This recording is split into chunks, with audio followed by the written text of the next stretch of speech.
Welcome to Unscripted with IMF. This is the podcast that covers leadership, relevant hot topics, encouragement, stories, and the future of the church.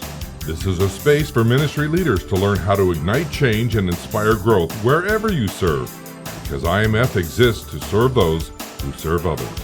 Now let's get into today's episode of Unscripted with IMF.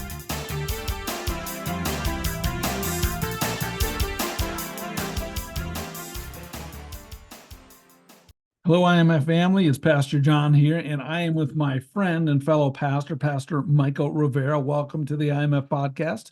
Thank you very much. Glad to be here. And in the room was also Erica. But if you're watching this online, you cannot see her because she's right there. Erica, got it show. Just stick your head in there. There's her hand. There's her head. All right. She's on the other side of the table. So she is not co-hosting today necessarily, but she is certainly in the room for troubleshooting and everything else. Well, Michael is here for a very specific reason. Michael is our new pastor of Clinical Pastoral Education here at IMF, and you just joined our team. But Michael has a wealth of experience. He is still in the Army National Guard, twice deployed to Iraq. I never even asked you, what's your rank right now? Right now, I'm a captain. You're captain. Yeah. That's awesome. So for all of our chaplains who are listening, we are speaking to a captain. And I guess because I'm a civilian, does that mean I outrank you? Probably. You pay my bill. You pay my salary. Which is awesome. And I got to know Michael a number of years ago and just loved his heart for ministry and his heart for people and the passion that he has for clinical pastoral education, and that is absolutely huge. But tell us a little bit about yourself, your family. Well, I've been married to my beautiful bride, Katie, for 17 years now. We just crossed into the 18th year. So we've got two children, Michael the third, he'll be 12 in a month to date, and Esther Mary, my heart and soul. She's 10 years old. She is her daddy's child for sure.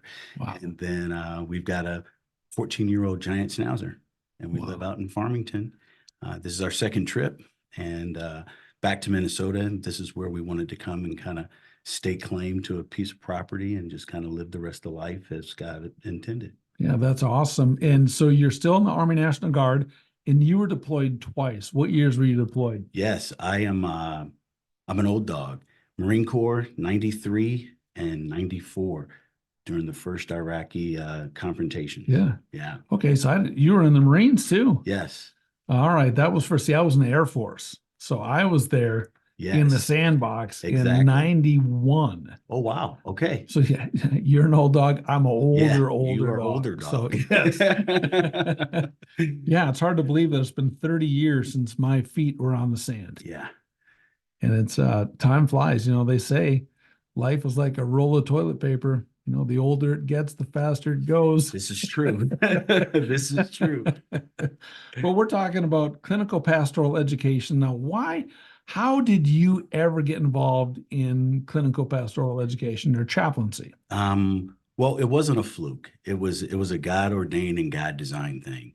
As I was navigating and trying to really sort out my calling into ministry, I thought that it was one of the immediate things, right? Older in life, and in the military, it's like, okay, that just makes sense. Ministry, military, let's put them together and check it out. Well, that wasn't the case. There were some roadblocks that got into my way, and I said to myself, okay, it must not be chaplaincy. So we walked away from it. And during the educating process of just ministry in general, CPE came up as a topic. Mm-hmm. And my mentors at the time were not fans of CPE. They're like, well, if you plan on being in an old folks home at the time or that type of verbiage. And I was like, well, I don't know. But I went with their guidance. I said no, and I went a different route. They saw me as being a church planter of sorts. And I said, okay, let's go. But God had a plan.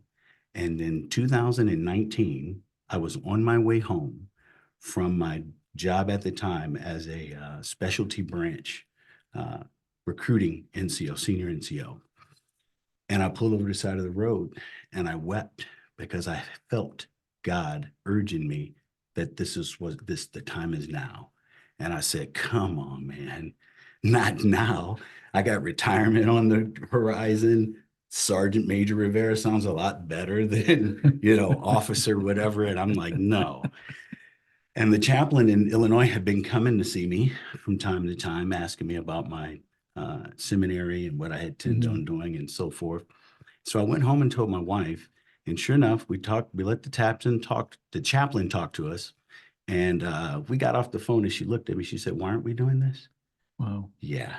And the next day I quit. And then we pursued it. Wow. And it was amazing that the doors were open. Mm-hmm. I was just walking through. Nobody had any explanation at how quickly my packet went from one place to the next. Mm-hmm. And I was denied. They said no first. And then they didn't say why. But we resubmitted it and it landed back on the chief of chaplain's desk. And that's not supposed to happen. And so we knew that it was a God ordained thing. And so at that moment in time, I said, okay, well, we're going to be equipped. And clinical pastoral education was the path that I knew I needed to take to have the best resources to be able to provide for the people that I cared for. That's awesome. Yeah. So let me back up a second. You said something fascinating to me. You said, my calling. Yeah. So I want to know a little bit about and unpack your calling, because the word calling really comes from the word vocation. Mm-hmm. When you and I were growing up, we called it VOTech, Right. vocational technical college. Yep. And vocation really means, the meaning of the word is your calling from God. Yes. Now, your calling can be to be a plumber, teacher, musician. So you had a calling. So tell me about your calling to ministry, like initially. What was that calling like? Oh, man. I wasn't ready for that one, man. Okay. So early on in life as a teenager, I grew up in the church. And people had said that there's something about you. And I'm like, whatever. 14 years old, I was doing Bible studies and speaking at youth groups growing up. And my father, I'm a preacher's kid. And I began to ask questions about pastoring, about ministry, because I didn't agree with a lot of stuff, especially the televangelists, right? That was the late 70s, early 80s when magic and these stuff was happening. I was like, man, that don't match. I had a different understanding. Mm-hmm. And so I would challenge these things. And a lot of people didn't want to talk about them. Mm. So I opted out. I said, okay, I'm gone. I'm not going to put myself in this situation. So as soon as I had the opportunity to leave home, I was trying to get to the military because I was in ROTC. I was trying to get there. Pops wouldn't sign because I was too young. So I said, okay, I'll do what you want me to do until I can go. And along the way, one thing after another began to pop up for me. I began to understand and meet people who were Buddhist. I began to understand and meet people who were 7-day evangelists or what. There were a lot of different schisms within Christianity and other religions that I became interested in understanding, like, why are these things this way?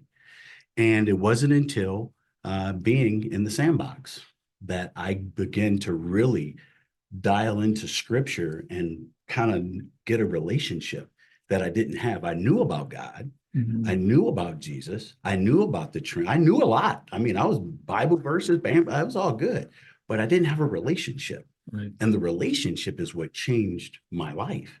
The relationship is what drew me closer and gave me some footing. And so it was in that moment that I said, okay, if this is it, God, let's see. Well, I came back, California at the time. I was in Camp Pendleton, and I experienced divorce. And I was like, oh, man, here we go. And that took a hit because I didn't have a spiritual guide. Mm-hmm. I had some spiritual people around me. I had some preachers around me, but I didn't have anybody that was walking and understanding what I saw as a spirituality. And if I thought differently, back in those days when you said something opposing to what the church had to say, that was a no-no. Right. Well, I was a no-no kind of guy because I would always push back. And then it was over time that I said, God, show me, make it apparent to me. Well, in November of 2005, my mother was diagnosed with an aggressive external breast cancer. And I got a phone call from my childhood pastor that said they've been looking for me because I've been moving around. Called my mom up. Well, no, I called her pastor up, Reverend Ray, Dr. Ray, in Memphis, Tennessee.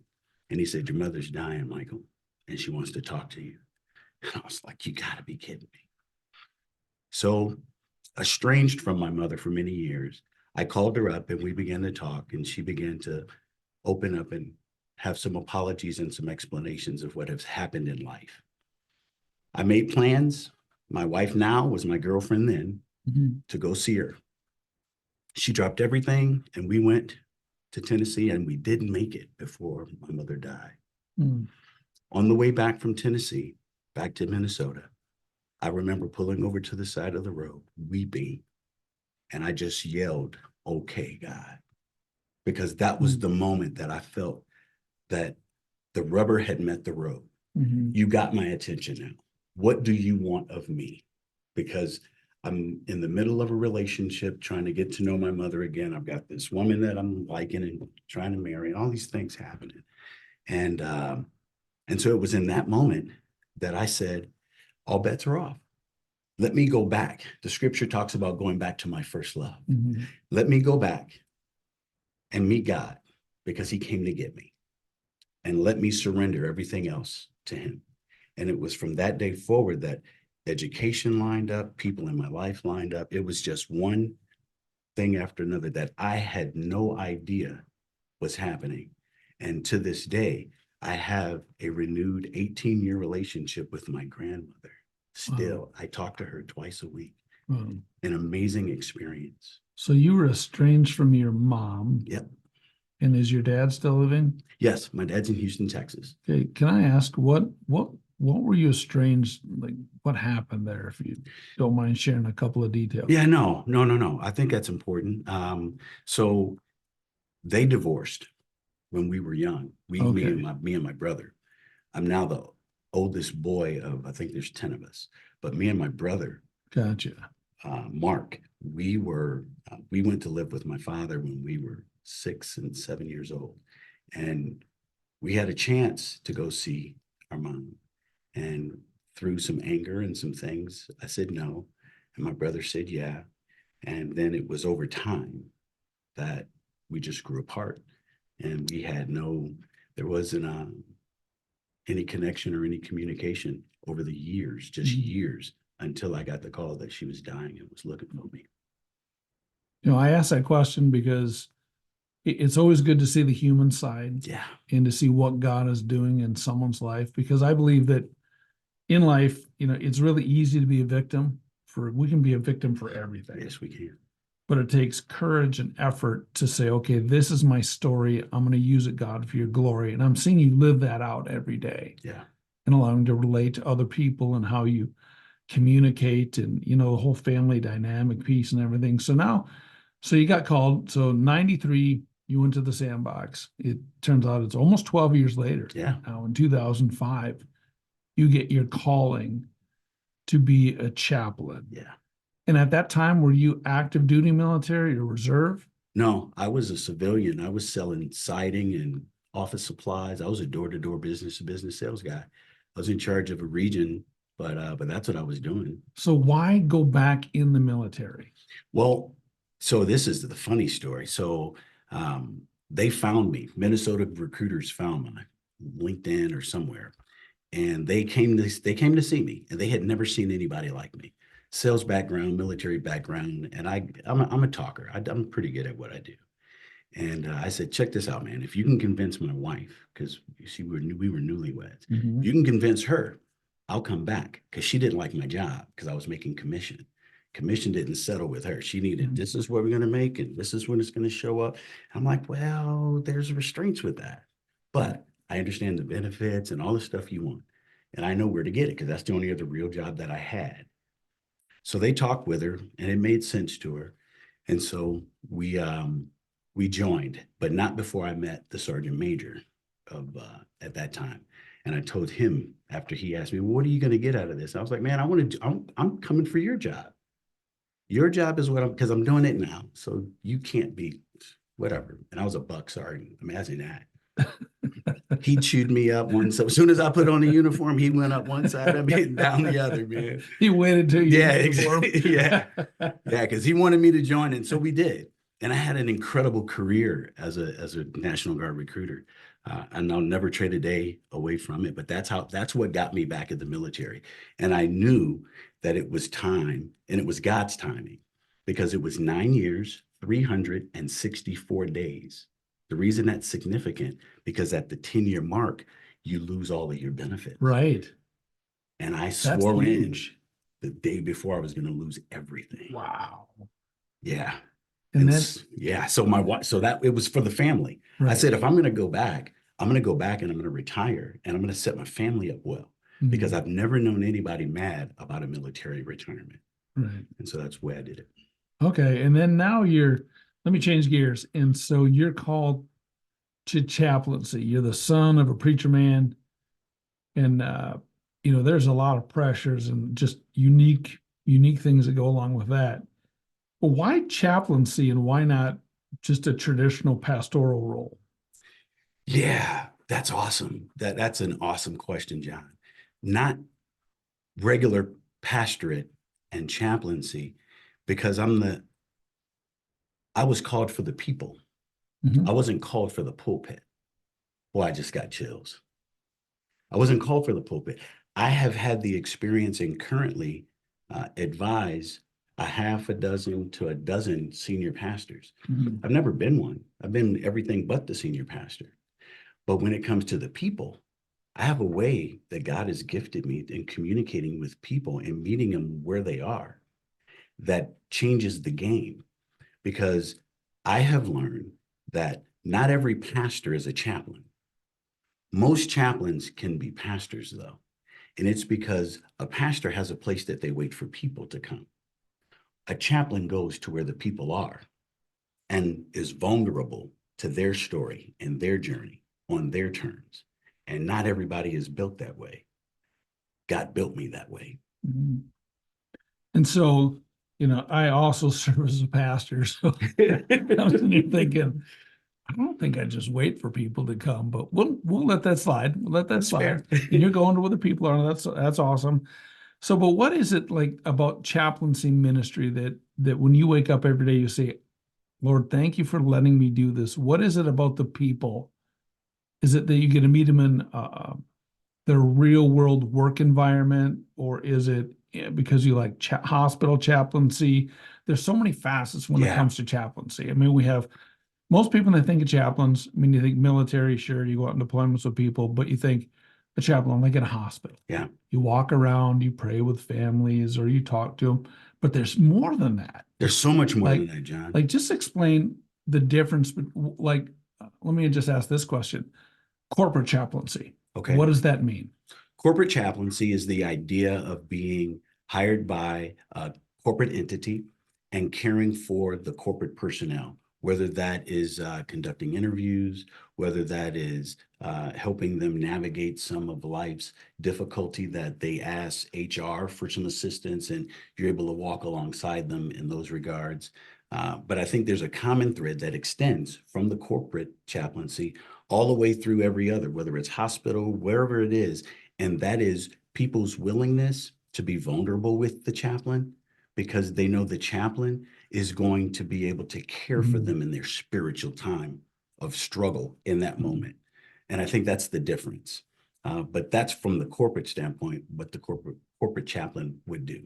Right. It seems over the years that you just don't hear much about corporate chaplaincy. And I think corporations and just larger companies in general see once a chaplain, they see what a chaplain does. Like, people realize, and CEOs, CFOs, COOs realize if their employees going through a divorce and feel terrible, they're not going to be productive at work. Right. I don't care what kind of a job it is. When your home life, family life, emotional, mental life is a mess, you're not going to produce much. Yeah. And so the role of a chaplain is to step into that mess in an area that HR can't. Right. And so where are you seeing, are you seeing a rise in corporate chaplains, or is there a hesitation to hire them? Because when we say chaplaincy, it's not necessarily, you and I are believers, but now some corporations are hiring chaplains. They're not Christians. Right. But how would a Christian navigate that space? Yeah. That's the beauty, once again, of chaplaincy, is that I think we have labeled, and I say we as humanity and quote unquote Christian folk have labeled chaplaincy a Christian thing. Chaplaincy is not a Christian thing. Chaplaincy is an opportunity for a religious leader or a spiritual guide to walk along someone in a way that this is, because I believe spirituality is the foundation of life. We are spiritual beings having a human experience, not human beings having a spiritual experience. So when we revert back to our spiritual nature, who's best suited for that? Those who are in connection with the divine. And we might disagree with those who have chosen to be Buddhist or Muslim or these other religions. We may not believe the same things. However, to go on a journey with them is the best example of the Jesus that we believe in that we could ever do, because Jesus wasn't his own cheerleader. Jesus said, come follow me. And the come follow me meant come do life with me. Come meet me in this intimate space. And yeah, it's going to be hard because I'm on the way to the cross and I'm about to die. And I'm going to ask you to do the same thing. But come with me. And I think that that's the connection point for chaplaincy. And when we as a Christian in that environment, it's an invitation. It's not a whop over the head. You're doing this wrong, and that's why you're experiencing it this way. It's more of a, how's that working out for you? Mm. And what is it that you're willing to do different to change or shift your experience? And then let me better understand that. And now I leave space for the Spirit of God to come in and lead me on this journey with them. Did you know that IMF offers the ability for you to complete continuing professional education credits? Well, we do. In partnership with the Institute for Clinical Pastoral Training, we are an approved CPE provider. For more information or to enroll for CPE units, visit imfserves.org/CPE Center. That's imfserves.org/CPE Center.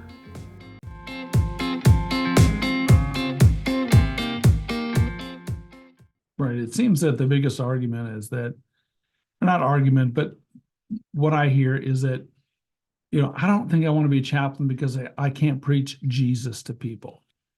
And it's almost like some evangelicals think, well, if I'm not talking to someone and directly talking to them about Jesus, they're not ministering to other people. Right. Yeah. I think that's some incomplete and convoluted thinking. Because if Jesus is who we are to emulate, did Jesus talk to people about Jesus? I don't think so. I don't think so. Jesus helped people complete what they thought that was incomplete about God, because he showed up. And he said, if you have seen me, you have seen the Father. That is when he talked about himself. But other than that, there was a relationship that Jesus was intent on building with people to connect them to the Father, not himself. Right. And so when we go in and you minister, say you minister to a family, they're secular. And I know I serve as a police chaplain still. In some families, they're not religious at all. Yeah. And so for me, what I do is I just talk to the people about the process that they're going through and the feelings that they have. Sure.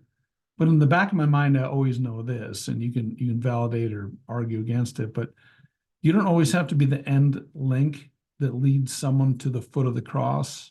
You just want to be somewhere in there that help them as a person. And ultimately, they're on their own journey. So you kind of come alongside of them. Obviously, we pray that they come to Christ, but you just do what you can do.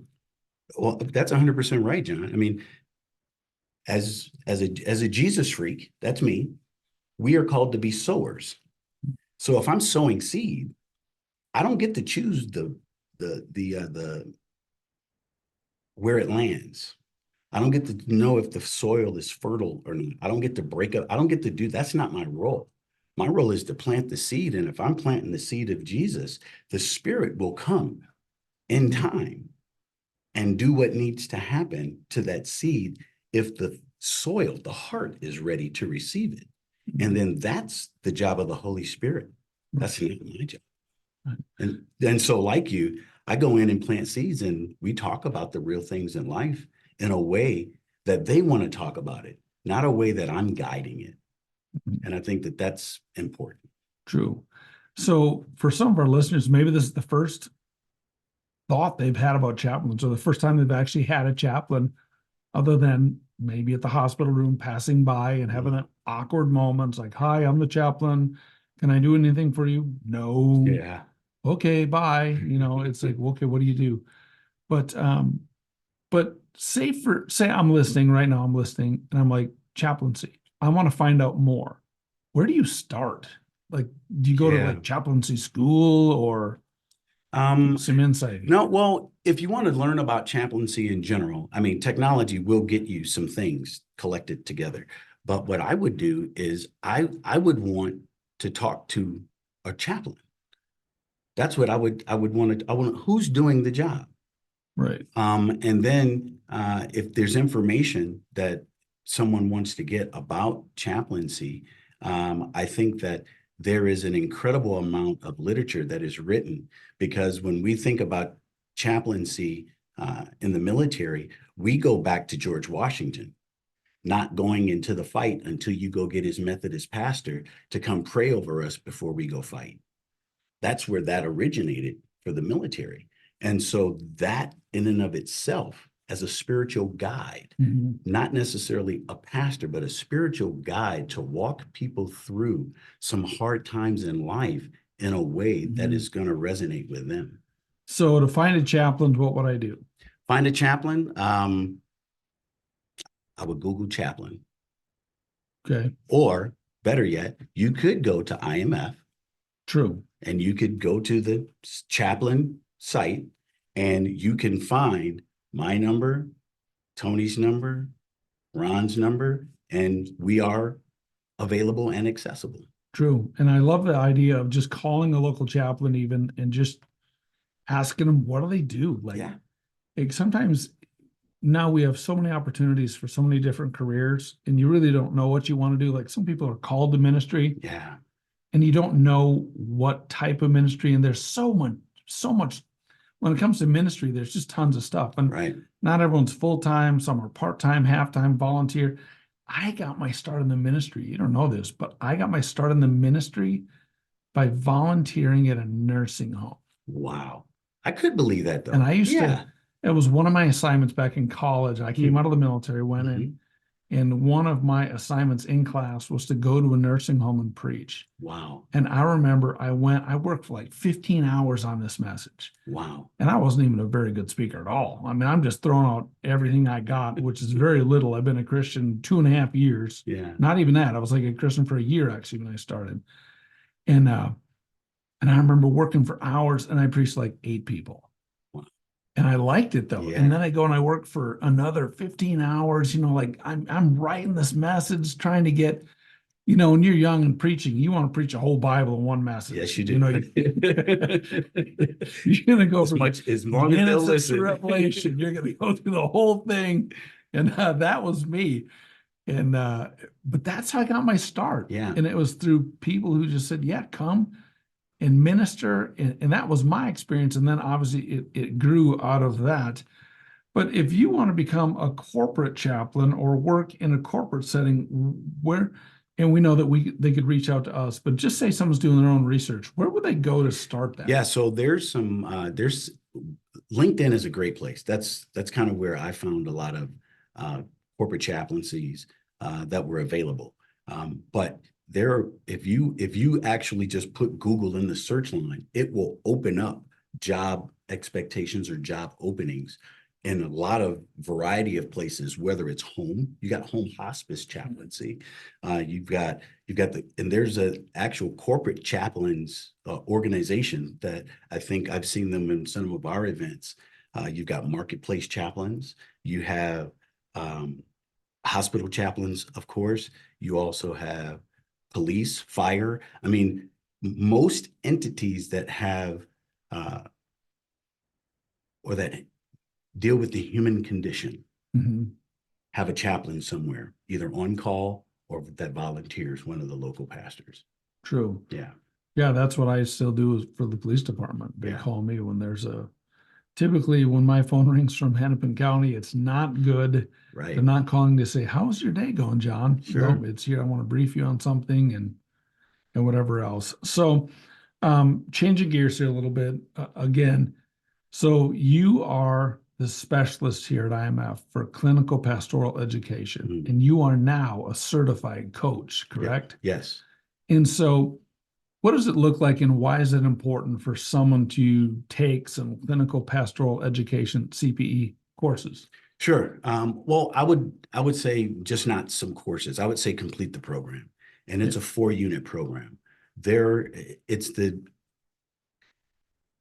the idea that here's a real true experience. I'll leave it nameless because it's someone else's story, but it really is heavy on my heart because it tells us the significance of continued training, continued education. So what CPE offers is a opportunity for a chaplain to have some theory, some clinical training, walking into environments where they're talking with people who are having some of these conditions and teaching the chaplain to navigate and have those conversations in a way that are going to help that person be freer, to be lighter than they were.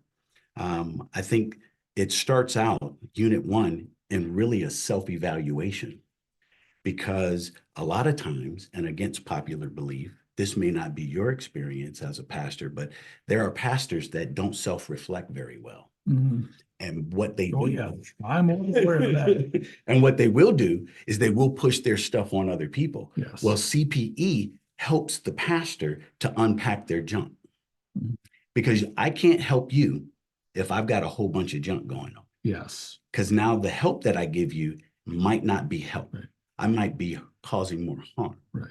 And so right out of the gate, that's what CP does, helps unpack what you've got going on. And then it moves into a place of self-awareness and being able, and part of self-awareness is not just noticing people around you, but how do I interact with those people around me? We don't have biases that we know of because we're not aware of them. Looking at what those blind spots are, critical things like that can take a conversation with my Buddhist friend or my Islamic friend from being confrontational to being welcoming and moving to a place of good health spiritually, and eventually to a good place of physical wellness. And then it goes into depth as we get into the 3rd and 4th units of really walking with people and their families and really trying to bring together a whole person, whether it's in life, recovering, or in death, because people don't experience death very well. And if they do experience death, there are some religious beliefs that honor death in a much more dynamic way than we Westerners do. I had an experience in a hospital setting with a Native American family, and man, let me tell you, the Spirit of God was there in their ritual. And I was crying, I had goosebumps, and it was an unbelievable thing with 15 people during COVID. Wow. But we got them in there to do that. And the honoring thing is that they called me back to bless their dying father because they knew I was Christian. They knew that I was a Jesus freak, but they knew I entered into their space and welcomed what they believed and sought after what they needed to have closure. But then I disengaged to allow them to be what they needed to, and they called me back. And I was like, wow. So that's what CPE teaches, and it allows you to stretch yourself a little bit. And once you stretch yourself out a little bit, now you're going to feel a little bit more comfortable in these spaces and places that ordinarily would be incredibly uncomfortable for you. Right. I've seen a handful of counselors, and I know it's true of chaplains, that every session is about their baggage, and that just annoys me. Yeah. And there's certain counselors I will not send people to because I know that if I send you to them, they're going to tell you about their daddy issue, their mommy issue, their survival, whatever. Like, that's not counseling. No. And what you're saying is a good chaplain is able to set aside their own junk Yes. and to be present in Yes. the moment and present with the family. Right. Without solution. I'm not here to give you a bunch of Is that solutions. uncomfortable to step into a space and not have a solution? It used to be. I've been doing it a while, and I've been getting better at it. I know what my things are, and so sometimes I may have to refer, because if I get triggered in a way that causes me to feel some things that are not good for them, then that's time for me to get someone else in the room so that they can get the best care. But ordinarily now, I'm mostly comfortable in most environments, and it is difficult still because I'm a decision maker. Right. I like making the bam. I know, but I can't do Right. that. That's not going to help you. Right. That's going to cause you more harm when I walk away, because they're not your ideas, they're mine. But let me sit with you in it, and let me hear you say it over and over again. And then let me hear you talk about how you feel about that. And then let me ask you a question. What are you willing to do different?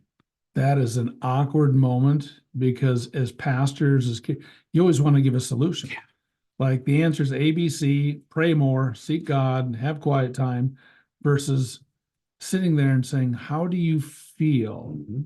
Why do you feel the way you feel? And leaving it there, Yes. not going, here's how I think you feel, because we love writing prescriptions. We do. Chaplains don't do that. No. They're present in the moment, present with the people, and that's such a unique calling. So I go to my first clinical pastoral education class. I learn about my own baggage, and that I've got all kinds of junk. So what am I going to learn in the second unit? In the second unit, you're going to now become more familiar with people.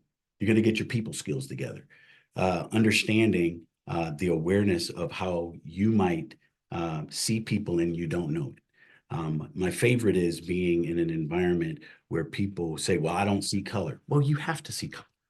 You have to see that I'm a Black man, because if you don't see that, you're not going to appreciate my Blackness. Right. And you're not going to ask me questions that are going to offer me the opportunity to open up to you in a way that's going to help you help me. Right. And so that's what Unit 2 is about. It's about really saying, okay, you learned about yourself. Now let's learn about others. Mm-hmm. And learn about what that relation between others is, and how significant that is. Maybe you've got daddy issues or mommy issues you were unaware of, and it makes it hard for you to talk to women. You didn't know that. Yeah, because we've got it's so crazy sometimes because of tradition, right? Tradition hamstrings us a whole lot more than people are willing to acknowledge. But what it does, especially in chaplaincy, if I've got some ways about me around women, I am going to be ineffective to ministering to a woman as a chaplain. Right. And they'll pick it up. They do. And people can sniff out a fake. Oh, man. I mean, you don't even have now to, you can try to be a fake, whatever, but people are really, even I'm just going to say this, even people who aren't very bright can smell a fake. Absolutely. Like, they know when you're faking it. And I'll give you a story. When I first started in ministry, this lady, and I still remember her name, I was only pastor for like 7 months. She came in my office and just yelled at me. And she said, you don't love people. You don't love people. You don't love people. And she was right. And I tell you, like, after I admitted that to myself, because I saw people as a tool, like, they do the work, they share the gospel. I just need to equip them. Mhm. And she was right. Like, I was not aware of I was not self-aware. And chaplains have to be very self-aware of your own bias, your bias towards other people. Like you said, your bias towards women or people of other faith. I know Yes. a lot of pastors that won't, like, they can't cross that line to talk to someone who's a Muslim or a Buddhist, or like, because it's too, like, because of their history. They want to proselytize. That's what Right. you got to know. Okay, that's not wrong, but how you're doing that can be done different. Yeah, and the whole position of being a chaplain is to minister to the whole person, not Yes. just to convey your views. Again, it's just uncomfortable for some even to think about that. Yeah. So now I'm going through chaplaincy, I'm going through the CPEs. What are you going to teach me in Unit 3? So in Unit 3, we're going to get into some clinical work, some theory, and we're going to introduce some of these 13-letter words and processes and systems to you to be able to help you navigate some of the difficult and some of the awkward moments. Maybe to help you ask a question instead of making a statement that gets you in trouble. Maybe asking a series of questions that keep you talking less and your patient or client or person that you're ministering to talking more. And there is a psychology to that. And so Unit 3 is a big part, a big dose of theory and clinical practices. And along the way, you're writing case studies, you're writing about your experiences and how you're handling the experiences so that the group, the cohort, can hear real-time story so that we can offer opportunities for feedback. Because again, we got to know that the typical pastor may not be as reflective as they need to be. Right. This is an opportunity to encourage that through each unit. Right. Wow. And that's fantastic. Now, Unit 4, I'm at the end. Yeah. I've learned about myself. I've learned about others. I've learned about the theory. And now is Unit 4. Now's Unit 4. Unit 4 is really the culmination of everything. It's now really, it's the crawl, walk, run idea that the military has. In Unit 4, you're typically running. You're wanting to see people, you're wanting to see yourself in difficult, you want to challenge yourself and push those boundaries for yourself so that you can really keep yourself filleted open to be accessible and available to people. And essentially what happens in Unit 4, there's a moment, at least it was for me, that the switch comes on and it either tells me this is exactly where I need to be, or it says, I can't do this as a lifestyle. This is not my calling. Because then it becomes a job. Right. And now that's the chaplain that I become most concerned about. Right. The one who just treats it like a job. Exactly. And it is not a job, it is a calling. It is and that a goes back to your calling, which is absolutely to care for people. So my final question for you is this: how do you separate? Because being a chaplain's hard. You go into some very hard situations. I don't care if it's marketplace chaplaincy, hospital, or hospice chaplaincy. You step into the mess. You have to be comfortable in the mess, but how do you separate that so that when you go back to your family, your 10-year-old, like, how do you mentally separate the mess from your life? Yeah. So self-care is critical to chaplaincy, to the chaplain. I tell people all the time, the idea of practicing what you preach is a literal thing for me.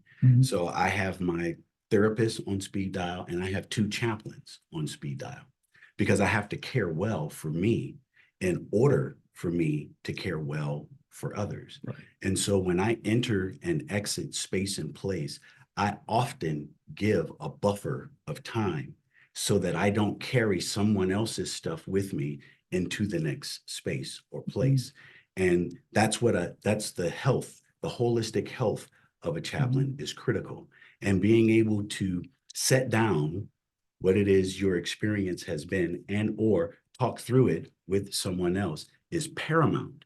Because if not, now you are carrying your stuff and the other, how many other people you are working with stuff. And that's not how we were meant to be. Right. That's not how we were meant to be.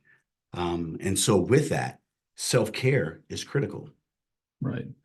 And so many pastors they bring it home. Like they can't separate their ministry life, their home life. And it's the same for officers, police officers, firefighters. Like that's why you see alcoholism, you see all these addictions, because it's all one. So it's good that you teach those healthy boundaries, correct? Yes, that's absolute. And that's a part of Unit 4, because we start writing about Right. how are you going to care well for yourself? Right. And it's not this arbitrary thing that is that's by chance. It's deliberate. On my calendar, it will say self-care and what I'm going to be doing, whether it's running, whether it's swimming, whether it's just sitting. Wow. Because that's significant to how well I have to be in order to be available and accessible to others. That's fantastic. Well, I'm going to give you the last 30 seconds to say whatever you think that we needed to cover that we didn't. Wow. We covered all of the things that I wasn't prepared for, John. No, I think that it's it can be a job for some in the beginning, and they receive a call along the way. But if a call never happens, I would caution that individual to consider the significance of what they're doing, because lives are at stake. I think that God operates through God's greatest creation, and that is us, humanity, because God cares deeply about humanity. And this calling in chaplaincy is an extension of that care that God has, that love that God has. And for those that are considering it, ask yourself a question. Why? Why do you, throughout CPE, I think I have written 15 papers on why I want to be a chaplain. And if you know your why and it makes sense, then keep that in the forefront, because that's going to be the reason you wake up every day and keep doing what you're doing to serve other people and see them live life thriving in a way that is by design, the abundant life that Jesus talks about. That's awesome. So you've been listening to Pastor John here and Chaplain Michael Rivera, also Captain Rivera, if you are active duty military or guard. And I just want to say thanks for being on our podcast today. And Erica, thanks for sitting in on this, even though you can't see her on camera there. She's still in the room. So Erica, as always, it's an honor to be with you. But thanks for your time, your talents. And for more info, you can just hit any of the links that we drop down here below this, and YouTube and Facebook and all the other stuff. And get in touch with Michael, Tony, or Ron here at IMF. We'd love to help you on your chaplaincy journey. Absolutely. Praise God. Thanks for having me, John. You are welcome. Thanks for being here. Thank you for listening today. If you found value in this episode, be sure to subscribe and share it with others. Don't miss the next one. We release new episodes every first and third Thursday of the month. We serve those who serve others in Frontline Christian Ministry. So for more information, visit us at imfserves.org.